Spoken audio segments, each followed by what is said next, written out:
देखो भैया, हम जैसे लोग तो अपने अपने गांव से निकलकर दिल्ली तक आ गए हैं, वो भी बहुत बड़ी बात है हमारे लिए। इसलिए पासपोर्ट अपना महकमा नहीं है भाई। बचपन में साइकिल का पहिया डंडे से मार मार कर तब तक भगाते थे जब तक ग्रेविटी उसके सेंटर ऑफ मास को गड़बड़ा ना दे और वो नाले में न गिर जाए। अब हम थे नादान, हमें तब नहीं पता था कि पहिए पर एक इफेक्ट काम कर रहा होता है जिसको कहते हैं जायरोस्कोपिक।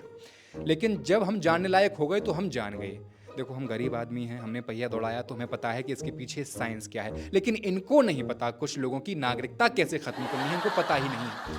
हम जैसों को बहुत फर्क भी नहीं पड़ता कि पासपोर्ट के साथ सरकार क्या कर रही है। 10% लोगों के पास पासपोर्ट है इस देश में, क्या ही फर्क पड़ेगा।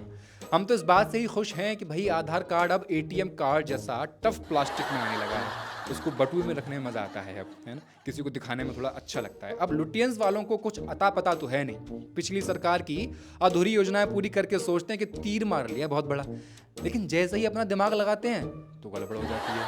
पहले राम मंदिर इनका मुद्दा था, फिर राम मंदिर बन गया तो नया मुद्दा बना लिया, क्या, नागरिकता। हालांकि राम मंदिर मुद्दा अभी भी है, लेकिन अब विपक्ष वालों के लिए। वो तो भला हो, अवधेश प्रसाद वहां से चुनाव जीत गए समाजवादी पार्टी से। बाई चांस इनका एमपी अगर जीत जाता तो सोचो कितना बड़ा घोटाला राम मंदिर में और हो सकता था। हम और आप सोच भी नहीं सकते इस बारे में, क्योंकि हम ठहरे साइकिल का पहिया हाँकने वाले। हमें तो पीनट के बराबर आरक्षण देकर टरका दिया कि जाओ खुश रहो। खैर, अब नागरिकता को भी इन्होंने साइकिल का पहिया ही समझ लिया है और ये गलती है इनकी। अब उसे हाँकने में लगी हैं, कभी सीए के नाले में गिराते हैं, कभी एनआरसी के नाले में गिराते हैं, कभी एसआईआर के नाले में लेकर कूद जाते हैं।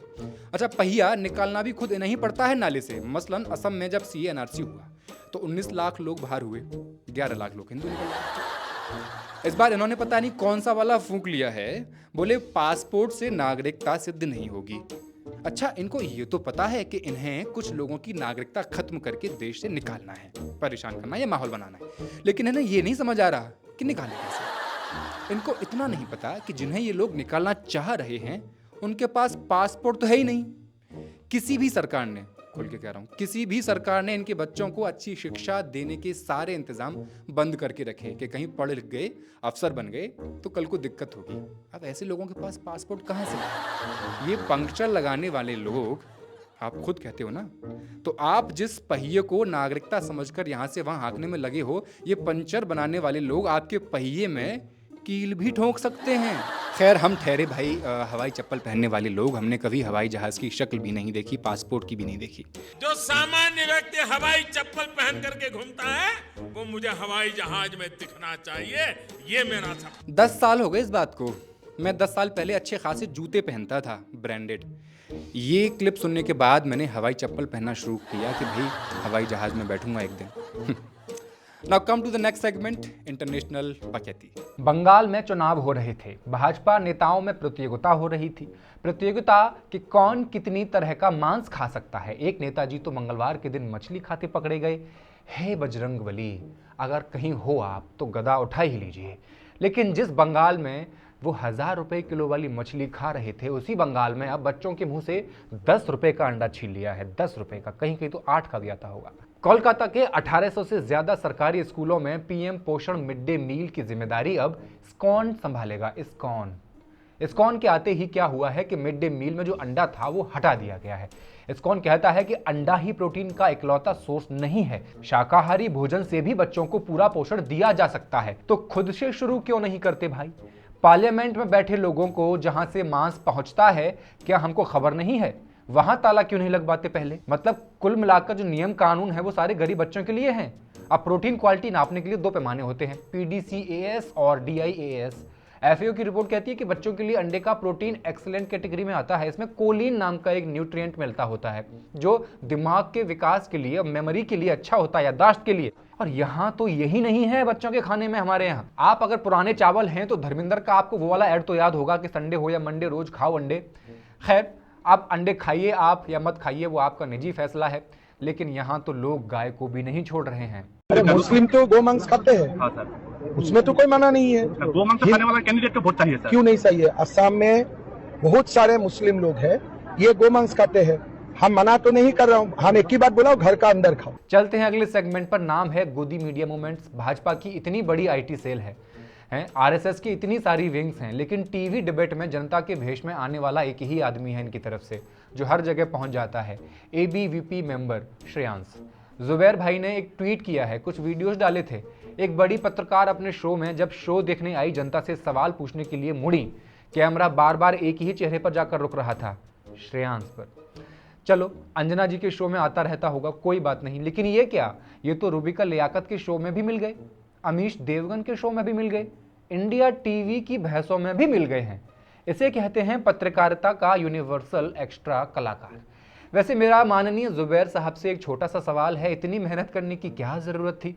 इतने सारे वीडियो जोड़ना, एडिट करना, टाइमलाइन बनाना, सिर्फ इसलिए कि इन एंकर्स का सत्ता प्रेम आप समझा सकें? आपके साथ मैं हूं अंजना मोदी। इतनी मेहनत थोड़ी ही करनी होती है इनके लिए। अब अगली बार जब एंकर कहे कि चलिए अब जनता की राय लेते हैं, तो ज़रा ध्यान से देखिएगा, कहीं जनता का नाम फिर से श्रेयांश ही तो नहीं है।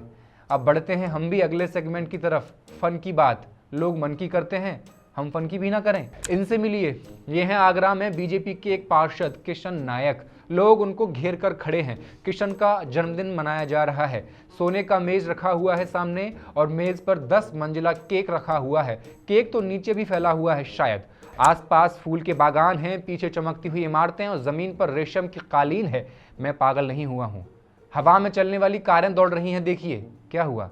वीडियो गलत नहीं है, सही है। कुछ अर्बन नक्सली इसे नाला बता रहे होंगे। ये आगरा का विकास है। विकसित भारत की असली तस्वीर भी यही है। किशन का कहना है कि 12 बार उन्होंने कहा कि ये रेशम वगैरह है जो पड़ा हुआ है, हटवा लीजिए, इतना विकास अभी ठीक नहीं है यूपी वालों के लिए। पर कोई सुनने वाला नहीं, तो उन्होंने सोचा कि शायद ऐसे सुनवाई हो जाए। मैं पूछना चाहता हूँ किशन भाई, इतने लोगों को आपने इन्वाइट किया है अपने जन्मदिन पर, आप इनको घर पे भी लेके जाओगे, इनको पानी भी पिलाओगे गिलास में, लेकिन यार एक बात ध्यान रखना, गिलास में उतना ही पानी देना जितना हर आदमी पी सके। जो एक घूंट चाहिए उसको एक घूंट ही देना। ऐसा ना हो कि मेहमान एक घूंट पानी पिए और पूरा गिलास आपको किचन की अपनी सिंक में बहाना पड़ जाए, प्लीज़। क्योंकि खिसरो की एक साइंटिस्ट है, उन्होंने कहा है कि इस वजह से ना देश में पानी की भारी कमी हो रही है।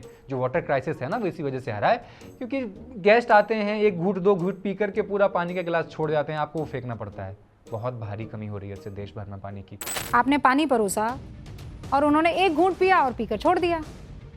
आपको पता है इससे कितने करोड़ लीटर पानी बर्बाद हो रहा है? आप जानते हैं? देश की आबादी के हिसाब से ये आंकड़ा पहुंच जाता है 70 करोड़ लीटर। मतलब मैं एक अंदाजा लगा रही हूं, ये पानी सिर्फ एक दिन में बर्बाद हो सकता है। अगला सेगमेंट हमारा बेसब्री से इंतजार कर रहा है, नाम है गुड न्यूज़। गुड न्यूज़ ये रही कि यूपी सरकार जो है वो मुसलमानों के धार्मिक स्थल तोड़ने का मुआवजा दे रही है।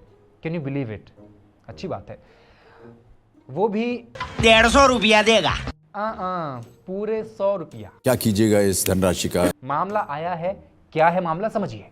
मथुरा के 100 साल से ज्यादा पुराने एक कब्रिस्तान में मथुरा प्रशासन ने जेसीबी चलवा दी, कब्रें उखाड़ दी, दीवार तोड़ दी, पेड़ उखाड़ दिए। लोगों ने शिकायत की तो प्रशासन ने मान लिया कि हाँ भाई गलती हुई है, गलती हुई है तो हर्जाना तो देना पड़ेगा। हिसाब लगाया गया, एक कब्र की कीमत 100 रुपया। कुल 9 कब्रें थी, कुल मुआवजा 900 रुपया हुआ। यूपी प्रशासन की ईमानदारी देखिए आप। पेड़ों की भी कीमत तय हुई, बाउंड्री के खंभों की कीमत भी तय हुई, सबका हिसाब किताब बनाया। कितना? 3500 रुपये। चेक काट कर बाकायदा दिया गया है। लीजिए, जब चेक काट कर दिया गया तो फाइल पर बाकायदा एक नोट लिखा गया है ना, और अंडरलाइन भी किया गया होगा उसको। उस पर लिखा कि मामले का निस्तारण कर दिया गया है। कौन है ये लोग? कहां से आते हैं ये? आज के एपिसोड का आखिरी पड़ाव है कमेंटबाजी। पिछले एपिसोड के जो 5 सबसे ज्यादा हाईलाइटेड कमेंट्स थे उनमें पहला है अश्विन जी का। अश्विन दभी लिखते हैं, एक अनपढ़ ने हमारे गांधी के गुजरात का नाम खराब कर रखा है। भाइयों बहनों, ये किस अनपढ़ की बात कर रहे हैं? मुझे कुछ भी नहीं पता। कमलेश मोहनता आरएसएस के रजिस्ट्रेशन पर लिखते हैं, somebody please register it and claim a trademark on the same। वाह, गजब आइडिया भाई। कमलेश भाई, आप वो भोपाल वाले कमलेश तो नहीं हो ना? मिस्टर गोवर्सन लिखते हैं, from my friend to his excellency. वाह मोदी वाह। अवतार सिंह लिखते हैं, आस्था पर धंधा भारी। जगदीश जायसवाल लिखते हैं, कैसे आंखें नीचे करके बात कर रहा है मौनी बाबा। यार एक तो आप लोग ना थोड़ी अपनी लैंग्वेज सुधारी है, सच में। हम मजबूरी में ऐसे कमेंट्स में पढ़ने पड़ते हैं, हम चाहते नहीं कि हम ऐसे कमेंट्स पढ़ें। हफ्ते के हाइलाइट्स में आज इतना ही। ये एपिसोड आपको कैसा लगा हमें कमेंट सेक्शन में बताते रहिए, क्योंकि हम करने वाले हैं आपके 5 मजेदार कमेंट्स को highlight in the next episode of हफ्ते के हाइलाइट्स। मिलते हैं अगले हफ्ते, तब तक के लिए शबा खैर।